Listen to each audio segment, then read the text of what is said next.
We're in Isaiah chapter 6 this morning, and in this chapter, Isaiah has a vision. And in this vision, Isaiah is placed directly into God's heavenly throne room. And the first thing he notices right off the bat, we see in verse number 5. Then said I, Woe is me, for I am undone, because I am a man of unclean lips, and I dwell in the midst of a people of unclean lips. For mine eyes have seen the King, the Lord of hosts.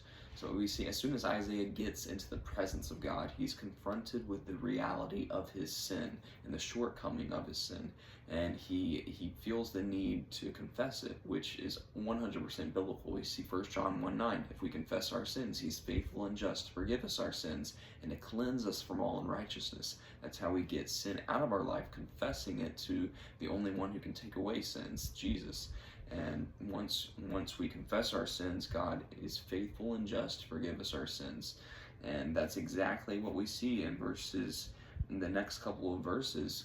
God goes through the process of cleansing Isaiah of these unclean lips. And then once Isaiah has the sin out of his life, we see that God has a job for him to do.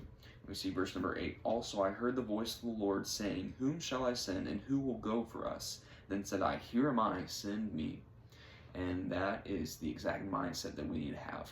We need to be looking to enter into God's presence, first of all. And when we enter God's presence, we need to come with clean hands and clean hearts. We need to get sin out of our lives.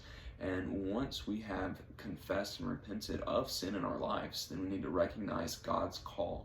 Because God has a call for each one of us. But we can't do it if we have sin in our lives. It's going to be a tainted message. We need to get sin out of our lives, and then we can go fulfill God's call for our lives.